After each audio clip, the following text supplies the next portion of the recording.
What have you done today then? Put on today. Picked up some new referrals, and then kind of like in stuff. So like I have to contact safeguarding team to like do referrals for serious mental health stuff. Like so, they come into me, and it's probably like more serious after getting referred. Yeah. Emailing head of years about kids, all that sort of stuff today. Nice. Yeah. Right, so should we just get straight into it, and then Yeah. we'll just get the ball rolling. So, Mm-hmm. some of that I've asked everybody else just to get sort of a background of a bit about yourself, because obviously I know who you are, of course, Mm-hmm. but not everybody else knows who you are. So, like, who is Harry? Like, what was little Harry like? So yeah, I'm an only child. From a village called Blackrod in Bolton. Yeah, And accidentally I've always, representing. yeah. Always loved sport and like getting involved in things. So yeah, grew up playing football, rugby league, cricket, all the way through primary school. And as I got into high school, carried on all them three sports, and then towards the top end of high school, so like year 10, got into handball through school. So yeah. You played like a decent level, didn't you? Of like handball. Yeah, so with handball, it was weird actually, this story. So I was playing handball in PE, and our PE teacher thought that like our year was pretty good. We had some like he thought we had some players that would be decent at it, so he entered us into the Bolton Schools competition. And yeah, we won that. So then we automatically got entered into the Northwest competition. We won that. So that meant we got entered into the North competition. We won that, and then ended up in the Nationals. Not a clue what was going on really, and we won that too. So yeah, it was like a real life cool running story. Yeah, that was like literally what I was going to say. It's like proper cool runnings. Yeah, That's and class. then off the back of that, got asked to go for it's kind of like trials for the Northwest of England under 16s. And there's quite a few of us who went to the trials, ended up joining a club called North East Manchester Hawks, based in Oldham. And yeah, so like I'd say my biggest achievement was probably winning under 18s National Cup. That was at the Copper Box, which is what was used as the arena in 2012. And then he also won the men's league as well. So yeah, that was from like the age of 16 to 18. I got into the under 18s training squad when I was 16 too, but I never actually got put onto a tour or anything.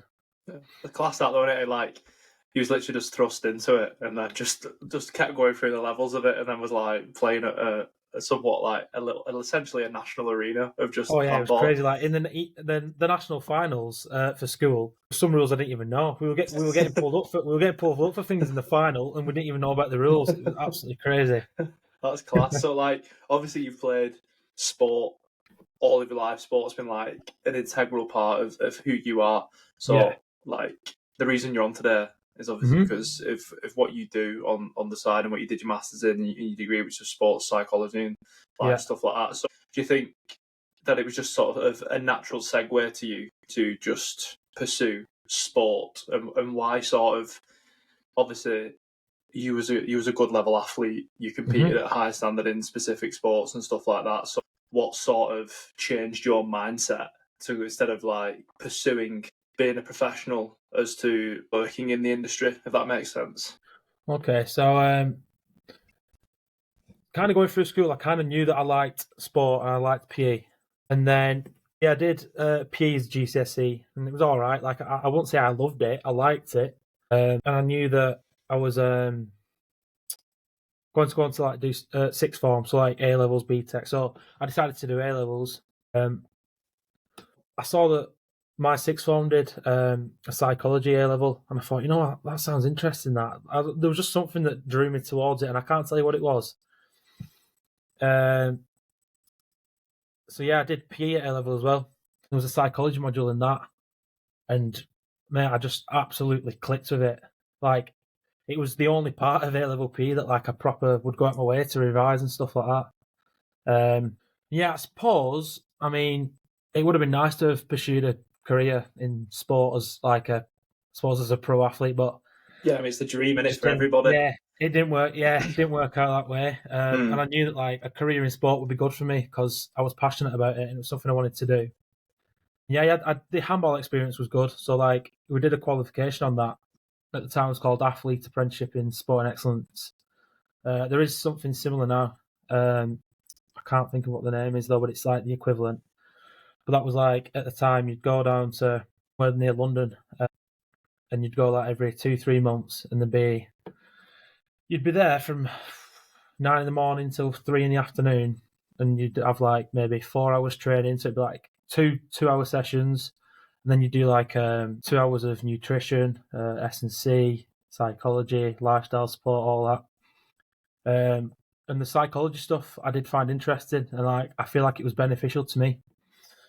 So it was like sort of like an epiphany sort of moment that was like, I've done all these things, I've been around it for all this long, and then sort of come across this subject that you probably like, from my perspective, I've been involved in sport sort of all my life, and I probably never understood or knew about the psychology that went into sport until much later on in life. So yeah. Was it sort of when you was going to these things as like, 16, 17-year-old, it was like, this is it. Like the light just shone out and it was like, this is the one for me. Yeah, well, it was really unusual. Like, it's not something that's out there in the public domain, is it? Really? Like, No, not it at is all. more now, I suppose. But like 8 years ago, it just wasn't. Like, I suppose you had things like that was touching on mental health in sport, but there was nothing specific to like the subject of psychology and how it's applied in sport. So like there's stuff out there, isn't there, on nutrition, there's stuff out there on S&C, but there's nothing directly out there on sport and psychology. And it was just like a new thing that I'd learned. Yeah. And I was like, it seems really interesting. And yeah, and like I enjoyed doing it more than any other sports science topic on the course. I suppose that like what I was sort of going to ask you was sort of what was the reason of why, like you was interested in this subject. It sort of stuck out to you that it was this new thing that you'd never come across before. But like, obviously we've just mentioned then it was a great segue that he said that, the only thing probably 8 years ago to, entry level people like ourselves, like was mental health in sport. Obviously that's a massive thing now. It's a massive thing in like society and everything. When you sort of knew about like mental health, was it like a personal connection that was like, this is why I want to do this. I want to help people with sort of them getting better athletes, but also how they can sort of control the nerve, because that's what it, not dumbing it down or anything, but there's sort of that aspect in there of like the psychology aspect of like why people bottle under pressure and can't handle like big game sessions. Was there some sort of past experiences that you'd had, maybe playing at a high level, or people that you'd been around that played at that high level that like crumbled under pressure and you was like, there must be something you can do, and then, oh wait, here it is, here's what you can do? Yeah, so I'd say, growing up, in terms of playing sport, I always think, like looking back now, my ability was a lot higher than like my own confidence was. So like, obviously I can't go back and change it, but if I'd have like had more confidence and I've had more mental tools in terms of like the performance psychology side of things, that I'd have probably been able to like do better things and achieve more in every sport, that is. Yeah. Like there was times where I'd like win awards as kids in teams, but like I think I could have gone on and done like even more if I'd have had the tools to be able to increase my own confidence. Yeah, I don't know why. It's just something that I feel like I wouldn't back myself as much as I could have done. And yeah, so in terms of the choking under the pressure, like you were saying before, weirdly, I think I was always all right under pressure, and I feel like I am all right under pressure. But I do think that comes from like experience. So like as I've gone, like because I've played like a different sports, if you will, I've been in a lot of situations and scenarios that have been like quite pressurizing, and then kind of just like adapted to them and got used to that pressure. But I've definitely seen people who have like had all the ability in the world in teams, and when it comes to like the big moments, they do really struggle. It's massive, and you even see it now in the like at the highest of highest levels that people are still affected by pressure, like things like penalty shootouts, goal kickers in rugby. There's a lot that goes on. And I suppose like what we're talking about, I know like obviously we're talking about like sports psychology and that, but a lot of these things are universal, aren't they? So like dealing with pressure, coping with big moments and things like that.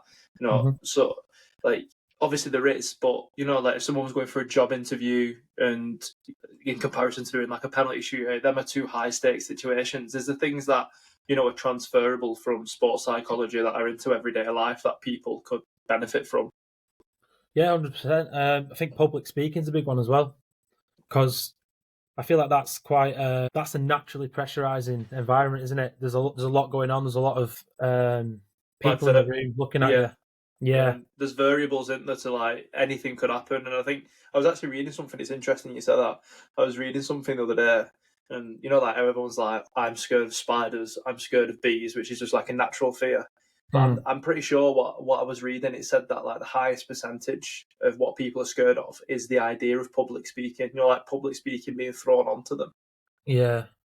Yeah, no, 100%. Like a lot of the time, it's like I work in a school, so I'm a mental wellbeing worker in a school, and obviously like the year 11 stuff going through their exams, and the amount of year 11s that have said the thought of the exam is a lot worse than actually being in the exam.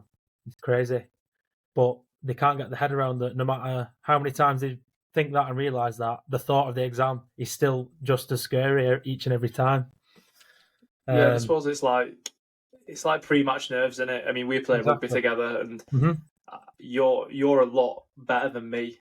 Like pre-match nerves and stuff. Like I suffer with it, I struggle with it, but I sort of through like speaking to yourself and other people, I use it now as like a positive thing, as like channeling my energy into it. But I think it's all you always walk off and you're like, what was I worried about? It's like if you go to the gym and you see like a horrible workout and you're like, oh my god, that is going to be the worst thing I've ever done in my life. And you always walk out of it and you're like, you know what, it was grim, but I did enjoy it. Yeah, 100%. Like just before coming on to speak to you, like speak to you every day normally, but because like this is getting recorded and stuff, like I was naturally nervous. Like I was starting to think about things that like might be asked to me. It is normal, but it's all right saying it's normal to be nervous about things, but everyone's different, aren't they? Some people affect some people more than it'll affect others. Like there's so many different variables that come into the situation, like past experience. And like you worked with national teams of sport, like top level academies, things like that. Can you spot someone just through like conversation and be like, you know what, they're probably someone who is going to struggle with, pressure or that sort of aspect of things? Like, can you just, obviously being in the game now for a few years like you have, can you just pick sort of telltale signs up from people? Yeah, so just from having conversations, you get a bit of a glimpse in that. Like or even if you do a group session, you'll get like there's different personalities in the group. You'll always get the ones that are like they'll kind of not take over, but they'll answer everything, very confident how they speak. And then you'll get the ones that are quite quiet. They don't want to answer. They're quite shy from answering. But that's obviously like a different environment to on the pitch. So I have thought sometimes like I've assumed someone may be different or more anxious, but then on the pitch they're absolutely fine. It's just like in person in like a social situation. So, yeah. I suppose it's interesting, isn't it, that you can sort of shift that mindset, and I suppose that's a big thing for you, isn't it? Like what you look for in people, especially if you're helping them in like a professional capacity and things like that. And obviously sport is sort of, it's cutthroat, isn't it? Like at the highest level, even the sort of the level we play at, decisions have to be made by people for like the interest of the team, especially if it's a team sport. But on the other side of that is like the industry itself is actually quite difficult to be in and around and sort of manage, isn't it? And like it's all well and good talking about like the athletes and things like that, but how do you deal with it? Because it's ever changing, isn't it? Like you see managers get sort of sacked and then their entire team goes as well. Yeah. And it's not obviously it's a domino effect. It's a bit of everything that's caused that issue, but is there sort of any way that you deal with that pressure generally of being like, right, well, some things are out of my control? Yeah, 100%. So in that situation, yeah, you're 100% right. It is cutthroat. And I suppose my approach to it is what it is in terms of like in sport, you can only do the absolute best that you can do. And to me, like the best way you can do that is by controlling what you can control. So make sure you're doing your job to the best of your ability. You're getting it. You're trying to make an impact on the team, or if you work with individuals, you're trying to have an impact on them. And yeah, you can only kind of cross that bridge when it comes to it. Like, worried about the past, worrying about the future, it's not going to help you in your job now. All you can do is do the best job that you can do in that moment. Hope that you're successful, the team's successful, and if you do lose your job because a manager or a member of staff loses their job, like a I don't know, director, manager, coach, whatever, it is what it is, and you just have to try and build good relationships with those people. And if I don't know, if they might get new opportunities in the future, who knows? If you've got good relationships with them, then you're putting yourself in the best position to create a job for you in the future if you did kind of lose your job. Yeah, because you see that a lot of them move around, don't they, together? Like they create this sort of it's like a tribe, in it. They find this community.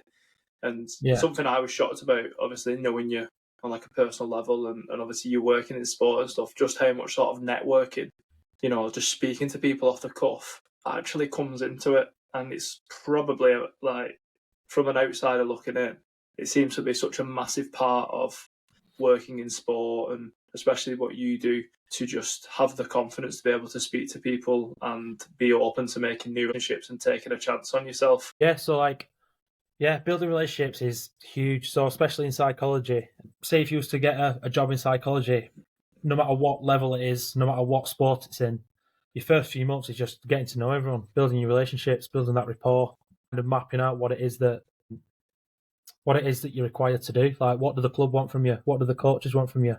What do the players want from you? Kind of working out where you're needed, because there's so many different things that you can do, but if you're doing things that aren't required in the environment, then it's not going to get you very far. And yeah, the main thing with that is just building the trust, because it's one of those roles where you've got to have the trust of the players and the coaches to be able to do it well. Just because of the nature of the role. So that's what I said to that. So, like, obviously, you mentioned then about building trust with the coaches, the players, building these very sort of intimate relationships, probably in personal relationships.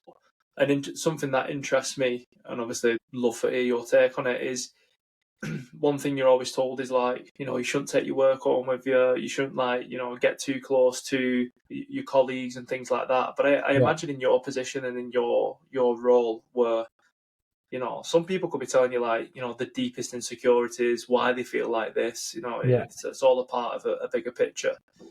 How do you keep it sort of, not bringing it home with you and keeping it finding that fine line of professionalism and trust and friendship? Because I imagine that's sort of the line you have to dance.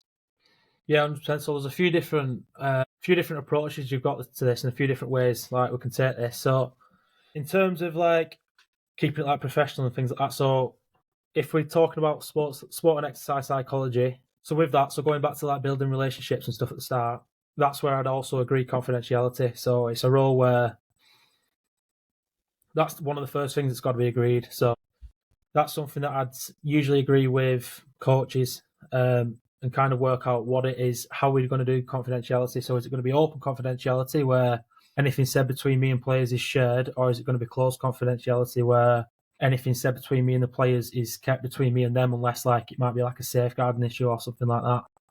Also, though, you've got so going back to you saying taking your work home with you, because like sport and like it's something that I'm interested in everyday life, and like it's like reading books on psychology, reading books on sport, that side of things. Like I'm always interested in sport and psychology just because it's something that like I'm quite passionate about. Taking work home in that sense isn't too much of an issue, but in terms of like the confidentiality and stuff, then yeah, like sticking to that is important. I don't think there's anything wrong with having like friends from work outside of work, as long as like I suppose you're not dragging incidents that should be kept at work, as long as that's staying in the work environment. Yeah, that's what I'd say. That's what I'd say in terms of sport anyway. Yeah. And like with being sort of in your position and speaking to people and, like not rooting around, that's a terrible way of putting it, but like you're digging deeper into what they're giving you. And I imagine that can be quite heavy sometimes, and you're sort of taking that burden onto somebody. So obviously you've got your own sort of well-being and your own like mental health and stuff that be considerate of. Is the things that you do, if you're in that situation and that feeling, to sort of decompress, bring yourself back to a level, and sort of, again, we've just explained that you leave things at work and don't bring them home with you, but there's obviously an emotional sort of pressure tank that we all have, and I imagine being in that role, it boils up pretty quick. So what do you do to sort of release some pressure out of that in your day-to-day life? So there's a few ways that I could do this. So like my line manager at work, or if it's with a sports club, like that person who that you'll be able to speak to about that. Like some people might be embarrassed to speak about that sort of stuff with people at work, but I think it's important because obviously, like if someone doing my jobs is struggling that in terms of like their well-being, then you're not going to be able to do your job properly. Yeah, I'm looking at like I've got like my girlfriend who I can speak to as well, my mum and dad. They're very supportive that way. So if there's anything that I needed to talk about, then yeah, they'd definitely listen to me that way. And that obviously, like my friends and stuff, like I'm sure I've spoke to you loads of times about things that have bothered me at work. Yeah, definitely.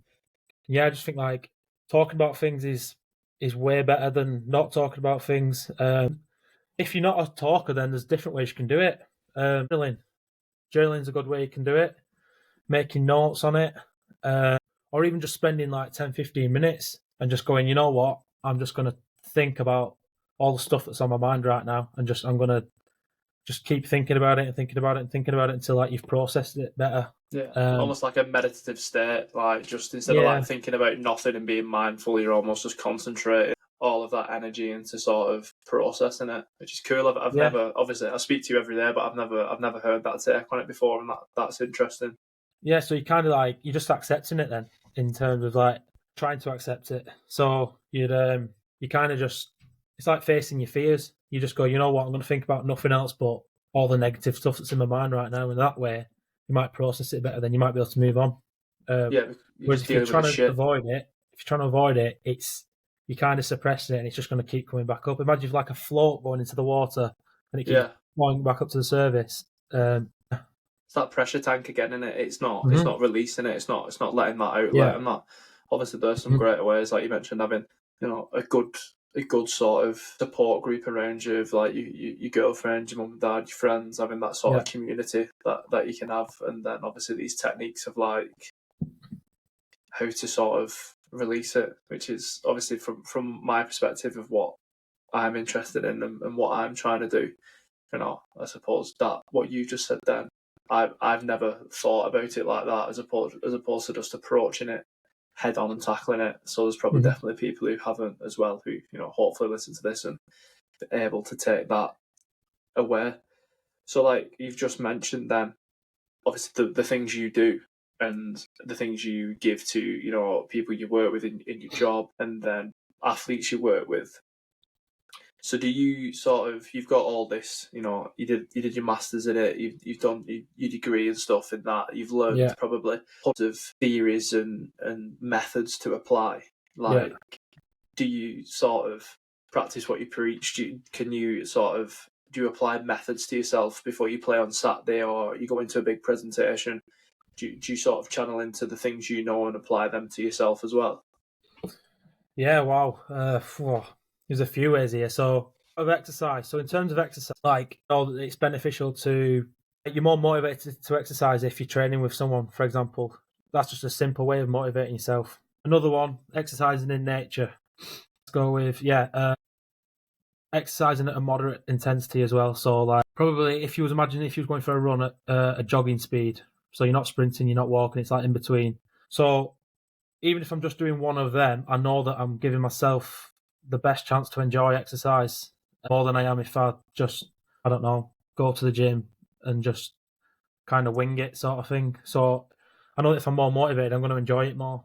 But yeah, that's one way that's just a simple, like, basic exercise psychology of keep yourself motivated. In terms of sport, so you've got mental skills techniques, like you've got goal setting, you've got vision and imagery, you've got self-talk, you've got breathing techniques. So for me personally, imagery is a huge one. So like the night before a game, or say if I had a job interview, like the night before a job interview, I'll just be like going over different scenarios in my head. So like in terms of rugby, there might be some scenarios that I give myself where like I'm really tired. It's towards the end of the game, but like it's just like one big last push. Like we might be winning, and I'm going through in my head like what it feels like to be in that situation. So like I'm trying to make myself nervous. I'm trying to make myself like to like imagine how it's going to feel when I'm really tired, in cramp, all sorts of things like that. And just give myself scenarios to make it as realistic as possible. But when the time comes, if I'm in that situation, it feels like I've already been in it before. Yeah, so you're in familiar waters rather than sort of uncharted territories. Yeah, exactly that. So you mentioned then about journaling, and obviously, like we know now in sort of more modern times and recent times that sort of journaling's a massive thing for your own well-being and stuff like that. So how does that sort of look in sport? How does journaling look to an athlete trying to motivate themselves, keep themselves disciplined, prepare for them situations? Okay, so you've got there's loads of different things that you could do. So when we say journaling, Jack, I'm thinking you need is a pen and a piece of paper, don't you? Or your notes app on your phone. Yeah, definitely. So it could be that an athlete set themselves some goals and they just want to write out the goals, and it's just emphasizing what the goals are. Because obviously, in a pressurized situation, it might sound a bit stupid, but it's very easy to forget what your goals are. So writing it down before you go out to play could just be a nice little reminder for you. I suppose if someone in a high pressure situation, they might be like, well, you know what, it's a game. To me and you, it's a game of rugby at the end of the day. I've still got family, I've got my friends. If it was to lose, well, we've got loads of other games to play. So it's not necessarily the be all and end all, even for the season, let alone like the be all and end all for you, like as a person. So you could just write down 3 things that you're grateful for before a game. It could be that someone's having negative thoughts, so they go, you know what, I'm going to write down some negative thoughts that I'm having, and it might be that you list 10. You rip the page out the book, or if it's a piece of paper, you screw it up, you put it in the bin. I don't know, that's your negative thoughts gone then, isn't it? That's one way that's an outlook that someone might have. Might not work for some people, it might work for others. Yeah, they're 3 good ones that I'd say that I have spoken about with different athletes. Yeah, that one's like super interesting. Writing it down and screwing it up and sort of having it's like cognitive relationship with it, that you're actually getting it out there. You've addressed it, and then you're like, fuck it, done now. Yeah, that's exactly. That all of them are now gone, and it's like wiping the slate clean. But it's interesting that you mentioned obviously about gratitude journaling, and like again, this is sort of why I wanted to chat to you, because I think it's so important to realise how universal all these things are. That like these sports scenarios and the things that work in sport work in everyday life as well. Because gratitude journaling is a massive thing. That's something I've talked about, like on my socials and in the book and things. It's so beneficial. It's so beneficial to sort of reassure yourself of what you have got. I think in today's society, we can look at things in quite a negative light, and we always want more. We always want it now. We're sort of always on social media looking at the best of what people portray. So when we're feeling like shit and we're seeing the best of people's lives, it makes us feel more shit. This is nothing revolutionary what I'm talking about, but when you do gratitude journal, which is something that I've only sort of implemented myself probably in the last 18 months, is like it's such a weight like lifted off you, because you're like, even if it's just 3 things a day, you have 3. Everyone probably has 3 things they're grateful for. Yeah. And you put that in your mind over and over again, and it'll just change your relationship with things. Like, obviously, that's me coming from no sort of, I've not done degrees or anything, but is that what it does? Is it building them pathways in your brain to be like, look, you might think this, but in reality, this is what you've got. Yeah, well, it helps with it can help with purpose as well. Because sometimes it's kind of easy to forget. Like, there could be things that we're grateful for that in the back of our mind we don't realise we're actually grateful for, because we're in the same kind of routine every day, and things happen, don't they? And it's kind of one of them things that once you adapt and you get used to a situation, so it might be like you get a new job, and then for the first 3 months you're absolutely buzzing with your new job, but then after that point it becomes the norm, doesn't it? Yeah. Well, then if someone was to say, right, well, take that job away, like, automatically you've gone, right, I've lost my job, I've no money. You might have friends at work, you might have benefits, like staff benefits at your job. I've just lost them. And automatically, like, it kind of brings you back down to earth and makes you realise, well, actually, like, yeah, I am kind of grateful for the situation I'm in. It's not taking things for granted, is it? And I suppose Yeah, when you're working with athletes, professionals and things like that, when it becomes their day job, it's sort of probably, when you're a kid and you dream of running out for your hometown club and, playing, scoring the goal or scoring the try, seeing the crowd, but you never think about the shit aspect of it. You never think about losing the game or, going to your biggest rivals and getting dicked and the fans booing you and stuff. But that's like what you said. It's sort of the honeymoon phase in it with everything. We have our peaks and troughs through it. Athletes have to go through that as well, don't they? And then I suppose for them to write down what they're grateful for, it sort of reassures them and reminds them, like, yeah, this is a good gig that I've got. Like, I'm a professional rugby player. I'm a professional football player. People dream of this, and I'm doing it, which I imagine is completely 100%. mad. Yeah, and another one with athletes, it could be like you could potentially be one game away from injury, which is like a big one that affects a lot of athletes because it comes as a shock to them, and they've never been injured in their life before, and the first injury is like a career ender. So yeah, it's tough, but the best way to, if people struggle with gratitude, I'd say the best way to do it is kind of what life would be like without a certain something, whatever that might be. So if you was to take things away and you sit back and realize what life would be like without that, then kind of like that's again where your imagination comes into play.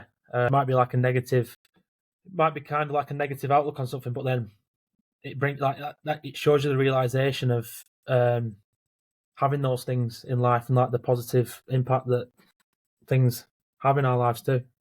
Yeah, so you just like we just mentioned injury, and like we'll get back to that because obviously I reckon me and you could probably write books on injuries. I mean, I'm made out of wet rice paper, but you just said about imagination and imagery and things like that.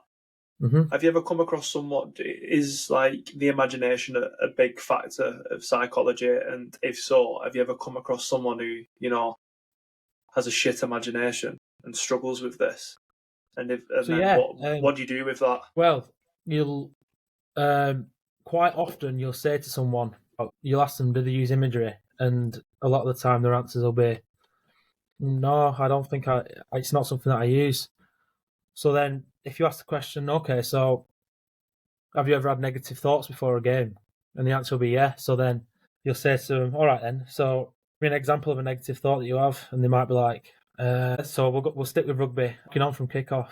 All right. And then you'll ask the question, okay, so are you telling me you've not imagined knocking on from kickoff then? And they'll be like, oh.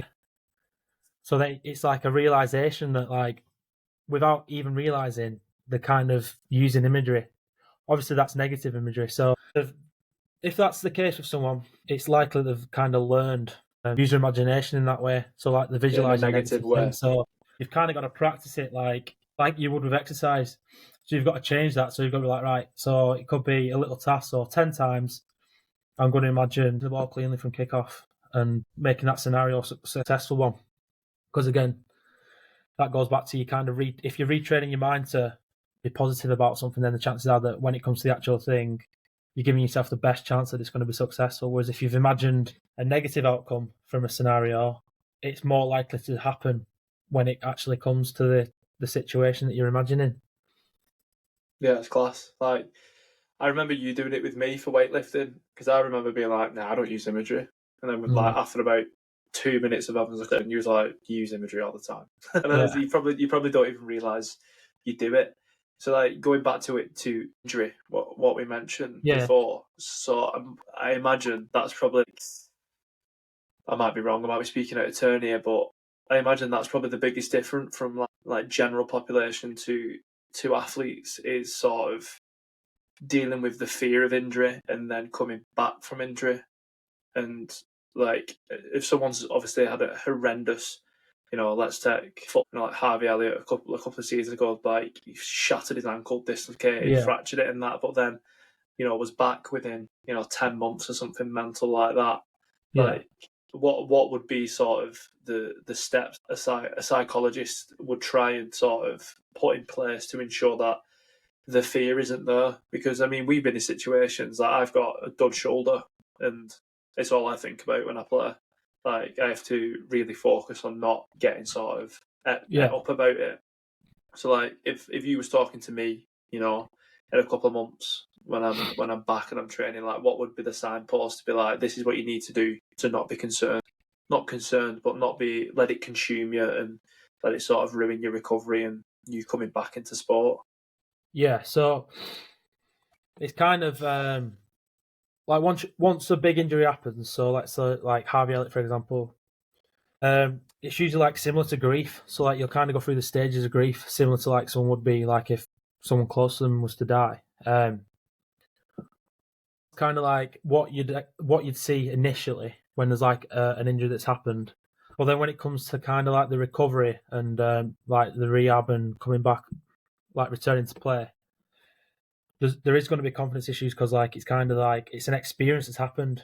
So like if we're trying to take like learning experiences from different situations we've been in, we are going to take some negative ones, aren't we? I suppose it's kind of just like retraining your body to kind of like work hand in hand together. So if you've been in an injury, then it's kind of like once you've got to a stage where you can almost start training again, it's coming back into that kind of at the right speed and like time and everything right. So obviously when you do rehab and physio, this is considered by the physios and the sports therapists and stuff. But it's hard to, so like psychologically it could be that you're doing different exercises that are mimicking what you might be doing in your sport. But that doesn't necessarily mean that the confidence is going to 100% be there.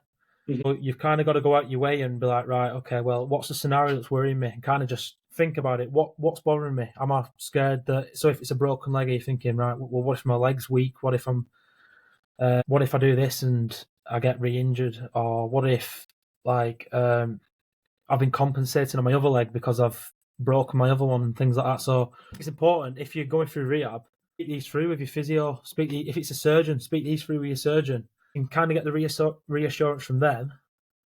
That's when you can kind of look to psychology. Like that's where you've kind of got to. So let's say if it's a footballer, it could be that you start tackling with an exercise ball because it's soft. So it could be like you're kicking that against the wall, and you're kind of like getting used to the feeling of like the proprioception kind of things. Yeah. So it's like you're starting at a regression and sort of building yourself up slowly. Which again is kind of you're building trust with that injury again, essentially. Yeah. So you're kind of starting as though you've never played football before, and you'd build your way up to the level where you feel confident enough to return. Yeah, I mean that's like again interesting how it's everything just seems to transfer. I think there's sort of a perception of athletes and sports and stuff that they're not human. Do you know what I mean? That might sound stupid. They might be coming across with a completely 100%. mental point, but like people sort of see them as well. I mean, some people see them as superheroes. Do you know what I mean? Like what they do and everything like that. But they're not the human beings at the end of the day, and sort of that's where you come in, isn't it? As like a psychologist to sort of channel them sort of feelings and emotions that they have, because if they're playing at the highest standard, they've probably not got the sort of the reach that a normal person has, because it's not like they can turn up to a group. They might just be like, if especially like professionals and well known, the sort of. Did you ever notice, like, do they ever feel alienated, like, as a studies and stuff that, they sort of feel trapped of, like, their own grandiose, essentially, if that makes sense? So, in my experience, yeah, so like in terms of identity, I'd say there's quite a lot of athletes who are quite good at kind of seeing sport as kind of just like one compartment of the life. So, like, say if you was to put on a scale of 1 to 100, they see like 20% of it as sport, 20% family, 20% friends, Could be 20% of a different hobby and 20% of a training to do a job for life after rugby. But then I suppose you'll get the other ones that are kind of like sport. And especially at an academy level, like those are the people that when they don't make it, they find it really hard because all they've ever known is sport. They've been told by the parents, you're going to be a professional athlete. That's your life now. And when it doesn't happen, it's kind of like, wow, what is like my purpose now? Because I've not made it as what I've always dreamt of doing. Where there's kind of a more like humanistic approach. So it's like sports just one aspect of my life. Then you've got all the other things that like give you purpose and will motivate you to do other things. And kind of being in sport and being rejected will push you to whatever you do next in your life. Like it'll make you much stronger going along the journey, essentially, because you've got those experiences, the experience of rejection, and you know what interests you and what job you might want to do after rugby, and it's only going to make you better going forward for doing that. But like mentioning rejection is sort of, we have this perception that failure is a bad thing, but it's not really, is it? I mean, it gives you the tools to sort of progress in whatever you're doing or in new avenues. Do you find that sort of working with these academy players, because being around sport and especially like rugby from the sport that we're in, you find the people who sort of, rip it up from being like 12 years old to 18, 19 years old and then don't make it, they've probably never sensed rejection, have they? No. I don't want to like speak out of turn. So when you're working in them, like them academies and things like that, is there a place for sort of, not negativity, but is there a place of being like, be prepared for things not going your way, be prepared for shit hitting the fan? Like, you've obviously had it very good up until this point. Obviously, they've worked very hard, they're naturally gifted in that. But like, is there a place for sort of a slight element of maybe things could go wrong and we need to be mentally prepared for that? Yeah, so this is something that, like, if I've got control over dealing with this sort of issue with the players, then you've kind of just got to state facts. You've got to put to them I can't remember what it is, but what's the percentage of players that make it? So you work out the percentage, you look at the people in the room. Let's say it was 20%, okay, and there's 40 kids in the room. You'd be like, right, that's 8 of you that Good maths will make it. So it's like that instantly, like you'll get eyes looking around thinking, no. So that's one way of doing it. You've also got the chances of injury. If you put that to them, again, it's a real shock, because it's like, wow, that's crazy. Like the percentage of people that will get career-ending injuries, especially before the age of 18, is massive. And I think educating the parents is big as well, because the parents are going to get it into the players the best because they're trusted the most by the players, aren't they? They spend the most time with them. They have those conversations with them. So if the parents can get that into the that's playing whatever sport it is, then you're giving them the best opportunity to kind of make them resilient towards rejection. And like when rejection comes, all right, it will be sad, it'll be hard. They might really find it hard to deal with, but it's not the be all and end all, is it? You're giving them the tools you're giving them the best opportunity to be able to move on and from it in a positive way. Yeah, resilience is massive, isn't it? I think it's something that we need in day-to-day life and just generally speaking. So it's probably funny because, like you said, I said it then about the fly through up into the academy and things like that, and then you sort of you're able to shed light as to actually the reality of you're with now. You're in a pool of the best, and then there's obviously going to be the pool of elite within that, and then in that, the 1%. Something I find, even through like I've been a swimming teacher in the past, and that's nothing like working with up and coming academy athletes, but the pressure that parents put onto kids is fucking mental, and it's like it's awful. Why do you think that is? Is it sort of living their dream vicariously through the kid, or I want to make them a football player, so I have no financial sort of. And I don't even think they know they do it. I'm not and I'm not No, a parent, 100%. but do you think like do you have to train the parents as well as the athletes? Like, is there anything that you do to try and sort of the circle in? Yeah, so 100% right with that. There's the amount of parents that'll try and be reliving their dream through the child is crazy.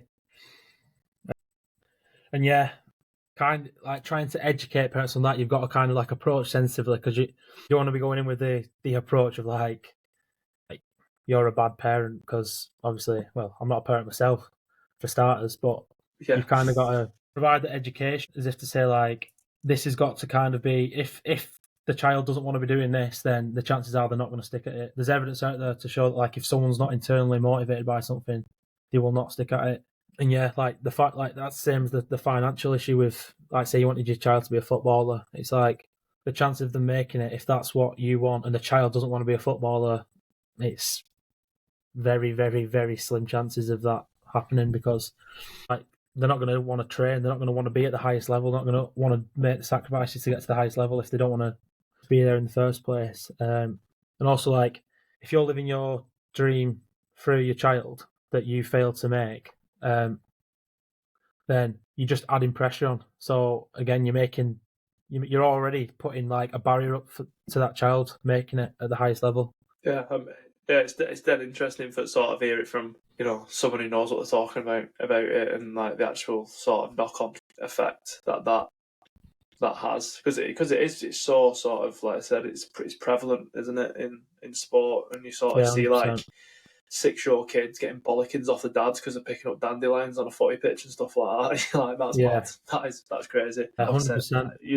And like you said, then when you're not a parent, so it must be like navigating a minefield, I imagine. Yeah, 100%. Like you were saying before, like the kind of elements of psychology, like the applicable to other areas of life, like job interviews, public speaking, and stuff like that.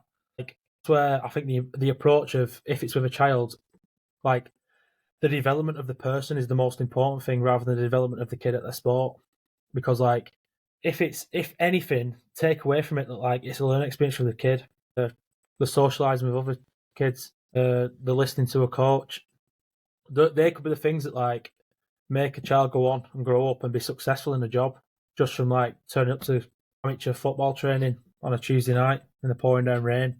Yeah, you're building the resilience, like all those sort of things, the things that they can learn and take from that. It doesn't have to be. So say if it's football, they don't have to be. It doesn't have to be making them a better footballer, but you kind of like developing the skills as a person. If you take 100%. that approach, then it will help a lot with kind of the relationship the parent has with a child in general, not just for how successful they're going to be at the sport. Yeah, and it's interesting you said that about how sort of formative being in sport is. I mean, I'm definitely a product of being in sport all of my life and having sort of confidence to be able to speak to people and put myself sort of out there and do things that I'm not comfortable with, and I mean, I'm not perfect, you know what I mean? Sometimes I'll throw my toys at the pram if things don't go my way, as you know. And like, I still like winning. I think it drives that sort of competitive nature in you, but it definitely builds resilience. I mean, when you're 9 years old, like I said, it pissing down rain, and you've just been pumped 36-0 in a 15-minute match off the next last time. Yeah. Trust me, my football team did, mate. But I was saying, like, there was one of us picking daisies. There was probably like 9 of us picking daisies. Yeah. Yeah, mate. Yeah, bagels for hands, lad. But but like that sort of reminded me that it's not the end of the world. Obviously, you want to win, but yeah. And that's it, and it's going back to them things of sort of remembering it's actually a privilege to sort of go out and play rugby every Saturday and do that, and have a group of mates that you can do that with and have a laugh. Yeah, 100%. Sorry, just coughing my guts up. But yeah, going on to something that I've asked everybody else, and obviously would like to get your perspective of it, because you've obviously been involved in, behavioural science and psychology, and that. What you alluded to it slightly before, maybe more thinking now about the general person and not an athlete. Yeah. What like 3 habits or routines would you say would transfer well into like everyday life for someone? Okay, well, firstly, I'd just say make time every day, even if it's just 10, 15 minutes to do something that you enjoy. wake up in the morning thinking I'm looking forward to doing that, and just no matter how busy work is, no matter how busy life is, make sure like it's non-negotiable that you're going to go out your way and like do something that you enjoy, whether it's reading a book, whether it's taking a bath, whether it's going for a walk, whether it's watching a film, or a video, anything like that. So yeah, that's one thing I'd do. Next thing I'd say is, if you feel like there's any negative habits that you have in your life, try and replace those with a positive one.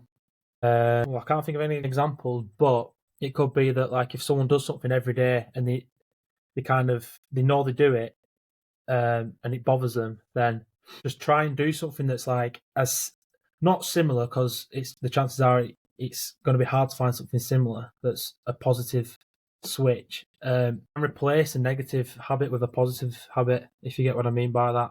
So it could be that if you get the lift every day at work, you go, you know what, I'm just going to get the stairs, because that way you kind of put in positive changes and you learn how to make positive changes to your life. So I'd say that is an important one. Struggling. Two main ones, I'd say. Two is more than enough, man. But yeah, that one's a good one. They said about like, and I'm glad you give sort of an example, because I was going to ask you anyway. But like, that's a massive one, and sort of teaching yourself to have the sort of mindfulness that this habit isn't essentially positive, or isn't. Yeah, it isn't positive. It's negative or on the verge of like, stagnant. Which again, I think can be as sort of damning as a negative one. Like you said, that's a good example of that. Like, I get the lift every day.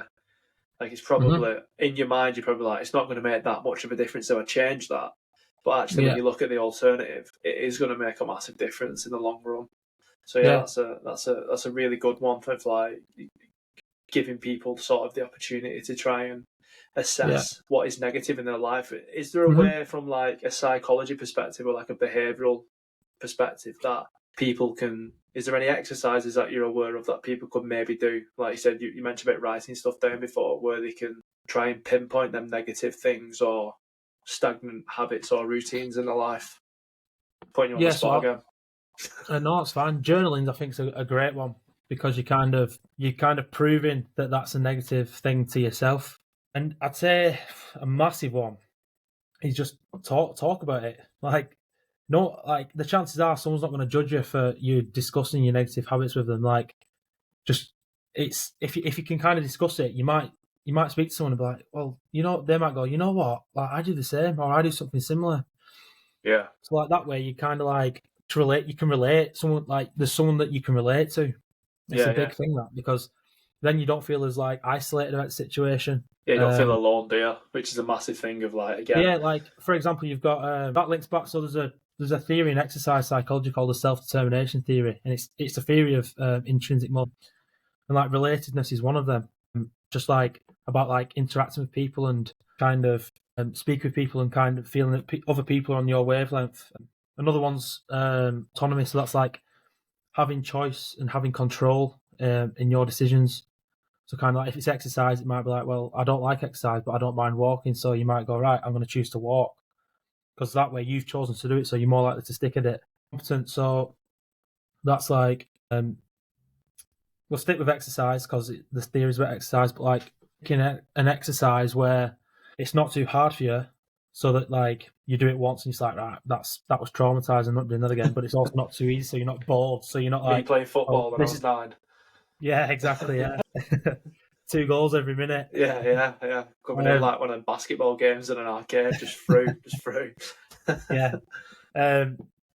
So yeah, so competency is big as well. Yeah, make sure you're picking something that's at your level, or if you're struggling to find that, then contact, like if it is exercise, try and find a coach that's going to help you find your level of fitness and exercise. Use the RPE scale. So that's a scale of like how hard's the exercise on a scale of 1 to 10. If it's around 6 and 7, then yeah, you're on the right tracks.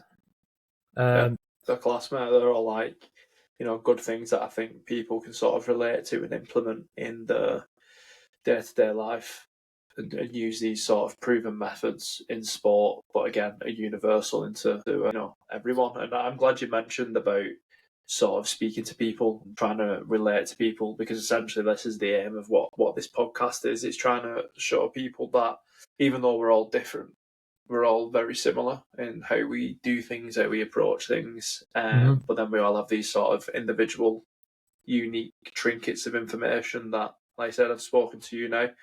I've known you, years, and we speak every day probably, but there's been stuff that we've spoken about today that, have resonated with me and that I can probably take away and apply to my sort of day-to-day life. So there's some really good ones.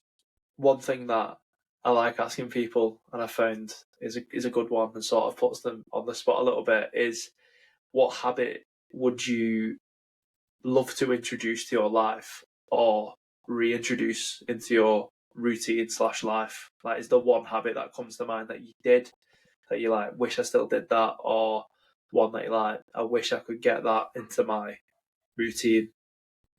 Yeah, so this isn't something that I have done like religiously in the past, but I'm going to say reading. So like I do find it hard, I'll be honest, I find it hard to motivate myself to read. So whether that's like reading like a journal article on sport or exercise psychology, or whether it's reading a book that I'm interested in, I feel like when I've read a book or when I've read something, like I do feel like I feel really clear. It's weird. It's kind of like I've chilled out. Like, do you know this feeling you get after you've exercised? It's very similar to that. I feel like after I've done that, I can really be productive, and like my cognitive function improves massively by doing that. So yeah, I'd say reading. That's class, man. Basic as that.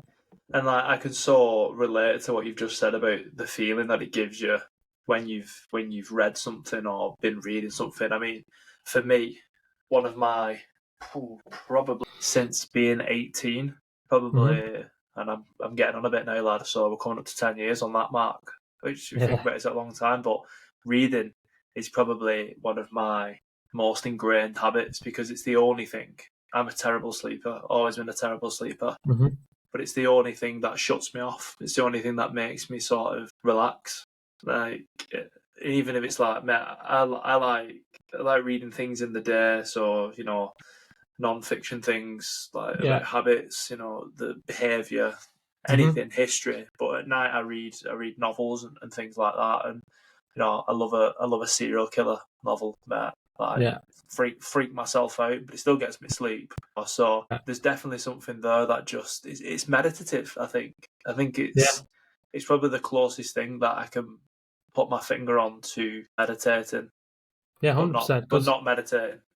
Yeah, because you think if you're reading, your thoughts and you're focusing, like it's all in the book, isn't it? So you kind of, if anything, you're distracting your mind from other thoughts, and that's when like people read and it's not going in, it's usually because there is other thoughts. But if you can get like yourself to focus on that book and the concentration's all on that book, then you're giving your mind that rest from like kind of like the cognitions in your brain going round and round thinking about things.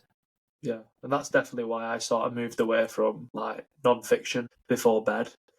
Yeah, I was really interested in the topic and sort of everything that was in it, but I was trying to get myself to sleep. I was trying to get myself in a state where I was going to sleep. So it was counterintuitive to do that. But then when I made that switch, from non-fiction to fiction, game changer, man, game changer. So I'm glad it's not just me that finds you've had that experience and benefit from reading, and reading's definitely a cool one that people I recommend to anyone. They should try and read. We've been doing it for thousands of years in some capacity as humans, so it's definitely something that's wired into us, I think, naturally. But yeah, that's a cool one. I like that one.